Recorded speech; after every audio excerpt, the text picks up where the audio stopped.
Hi hello welcome to Rafi theatre. நான் உங்க ரஃபி. இன்னைக்கு திரையரங்கு நம்ம பார்க்க போற படம் லோகேஷ் அஜல்ஸ் இயக்கத்துல நவீன் சந்திரா ரித்விகா இவங்க நடிப்பில் வெளிவந்திருக்க படம் தான் 11. இந்த படத்தோட கதையை பத்தி பாக்கணும்னா, நம்ம ஹீரோ வந்து நவீன் சந்திரா வந்து ஒரு போலீஸ் இன்ஸ்பெக்டர். அவர் வந்து ஏரியாவில் வந்து சார்ஜ் எடுத்த பின்னாடி பாத்தீங்கன்னா ஒரு 7 மர்டர் நடந்துருது. 7 பாத்தீங்கன்னா கொலையாளி வந்து சுட்டு கொன்னுட்டு கொலையாளியை தீ வச்சு கொளுத்திடுறான். ஸோ கண்டுபிடிக்க முடியாத எந்த எவிடன்ஸே இல்லாம அந்த டிராவல் பண்ணி போயிட்டு இருக்காங்க. அந்த கொலையாளி யாரு, எதுக்காக இந்த கொலையெல்லாம் பண்ணா அப்படின்னு வந்து நவீன் சந்திரா வந்து கண்டுபிடிக்கிறாரு. இதுதான் இந்த படத்தோட கதை. ஓகே, கதையை பார்த்தோம். எந்த அளவுக்கு அவங்க விறுவிறுப்பா எடுப்பாங்கன்னு சொல்லிட்டு போய் பார்த்தோம்னா, ஃபர்ஸ்ட் ஹாஃபை பொறுத்தவரை பாத்தீங்கன்னா இந்த கொலைகளா நடந்துகிட்டு இருக்கு இல்லையா, அந்த போர்ஷனை காமிச்சிட்டே வர்றாங்க. பார்த்தோன்னா கொஞ்சம் திக் மூமெண்ட் தான். ஏன் இந்த கொலையெல்லாம் நடக்கிறது நம்மளுக்கே புதிரா போயிட்டு இருக்கு. ஆனா இன்டர்வல் பிளாக்ல வந்து சரியான ட்விஸ்ட் வச்சு இன்டர்வல் விட்டுறாங்க.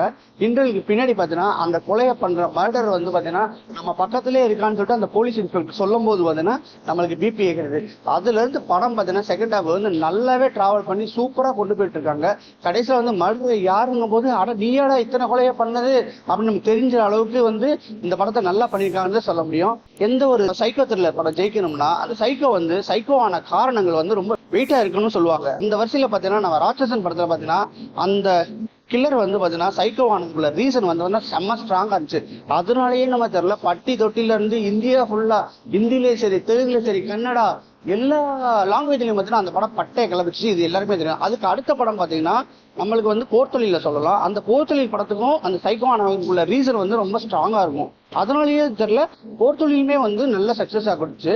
அதுக்கடுத்து நம்ம பாத்தீங்கன்னா சைக்கோ படத்துல எல்லாம் பாத்தீங்கன்னா வில்லன் வந்து சைக்கோ ஆனதுக்குள்ள ரீசன் வந்து ஸ்ட்ராங்கா இல்ல. அதனாலதான் அந்த படம் வந்து ஆவரேஜா போச்சு. சரி, இந்த படத்துல என்ன பண்ணிருக்க போறாங்க? ஏன்னா நான் வந்து நல்ல த்ரில்லர் படம் பார்ப்பேன். IMDbல வந்து 6.5 மேல எந்த த்ரில்லர் படம் இருந்தாலும் நான் விடுறது இல்லை. அந்த மாதிரி சுச்சுவேஷன்ல இந்த படத்தை வந்து தியேட்டர்ல பார்க்கணும். ஆக்சுவலி நேற்றுக்கு பார்த்துருக்கணும். ஏன் நேற்றுக்கு பார்க்கலன்னா, நேற்றுக்கு வந்து நம்ம படம் 2 படம் ரிலீஸ் ஆயிடுச்சு, மாமனும் டெவிலோ. ஸோ அதுல வந்து என்கேஜ் ஆனதுனால இந்த படத்தை இன்னைக்கு நான் பார்த்தேன். சரி, என்ன பண்ணிக்கணும்னா உண்மையிலே இந்த படத்தையும் சைக்கோ வந்து பாத்தீங்கன்னா சைக்கோ ஆனதுக்குள்ள ரீசன் வந்து நல்ல ஸ்ட்ராங்கா இருந்ததுனால படம் வந்து அப்பாடா ஒரு நல்ல படத்தை பார்த்து திருப்தி இருக்குன்னு சொல்ல முடியும். இது வந்து தப்பான டேட்ல ரிலீஸ் ஆயிருக்கலாம்னு நினைக்கிறேன். ஏன்னா இது ஒரு நல்ல டேட்ல ரிலீஸ் ஆச்சுன்னா இன்னுமே நல்லா போயிருக்கும்னு நினைக்கிறேன். அந்த அளவுக்கு இந்த படம் வந்து செம்மையா கனெக்ட் ஆச்சு. எனக்கு ரொம்ப நல்லாவே இருந்துச்சு. டிக் மூமெண்ட்லாம் நல்லா இருந்துச்சு. ட்விஸ்ட் அண்ட் டர்ன்ஸ் ஜாஸ்தி இருந்தனால நம்மளுக்கு மூளைக்கு வேலை கிடைச்சிச்சு. எவன் பண்ணிருப்பான்னு சொல்லிட்டு நம்மளே வந்து அலசி ஆராய்ஞ்சுக்கிட்டு இருக்க தருணமா இருந்துச்சு. அந்த அளவுல வந்து படத்தை வந்து நல்லாவே பண்ணிட்டாங்க. டெக்னிக்கலா இந்த படம் வந்து செம்ம ஸ்ட்ராங் தான் நான் சொல்லுவேன். ஏன்னா சினிமாட்டோகிராஃபி எல்லாமே சூப்பரா பண்ணிட்டாங்க. இந்த த்ரில்லர் படத்துக்கு வந்து ஒரு எஸ்கேப் ஆகிற மாதிரி ஒரு சீன் என்னன்னு கேட்டீங்கன்னா, எல்லாமே நைட் எஃபெக்ட்ல வச்சிட்டோம்னா அவங்க பண்ற தப்புலாம் சில சமயம் தெரியாது. ஸோ அதெல்லாம் வந்து இந்த படத்தையும் வந்து பாத்தீங்கன்னா நைட் எஃபெக்ட்ல வச்சதுனாலயே என்ன தெரியல, படம் வந்து வேற லெவல் பண்ணிட்டாங்கன்னு சொல்ல முடியும். ரொம்ப நல்லா இருக்கு படம். இந்த படத்துல வந்து பாசிட்டிவ் அப்படின்னு கேட்டீங்கன்னா, நம்ம ஹீரோ நவீன் சந்திரா அவனோட ஆக்டிங்லாம் பாத்தீங்கன்னா நம்ம அதர்வாவுக்கு அண்ணன் மாதிரியே இருக்குது.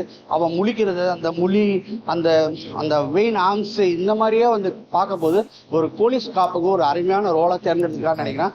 அந்த அளவுக்கு யதார்த்தமா தான் இருந்துச்சு. ரித்விகா சின்ன போர்ஷன்ல வந்தா கூட அவங்க போர்ஷனை வந்து கரெக்டா கியூட்டா பண்ணிட்டு இருக்காங்க. இதுல வந்து இதுவரை யாருமே சொல்லாத ஒரு விஷயத்த வந்து இந்த படத்தை சொல்லியிருக்காங்க.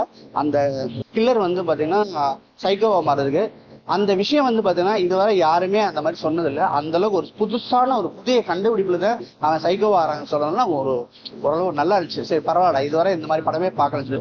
ஒட்டு மொத்தத்தில் இந்த படம் எப்படி பார்க்கணும்னா, த்ரில்லர் பேஸ் படம் பார்க்குறாங்களா அவங்களுக்குலாம் இது வந்து ஒரு சூப்பர் படம் தான் சொல்ல முடியும். படம் வந்து பார்த்தீங்கன்னா கண்டிப்பாக அவங்க சொன்னேன் ஒன் டைம் வாட்சபிள். இந்த படத்தை நீங்கள் தேட்டரில் மிஸ் பண்ணால் OTT பார்க்கலாம். உங்களுக்கு அந்த ஃபீல் கிடைக்கணும்னு நம்புறேன். இந்த படத்துக்கு என்னோட ரேட்டிங் பார்த்தீங்கன்னா 3.2 கொடுப்பேன் அவுட் ஆஃப் 5. மீண்டும் அடுத்த நிமிஷம் சந்திக்கிறேன். அதுவரை பாய். இந்த வீடியோ பிடிச்சிருந்துச்சுன்னா லைக் பண்ணுங்க, ஷேர் பண்ணுங்க, கமெண்ட் பண்ணுங்க. ரஃபி தியேட்டரை மறக்காம சப்ஸ்கிரைப் பண்ணிருங்க. பெல் பட்டனை கிளிக் பண்ணிருங்க.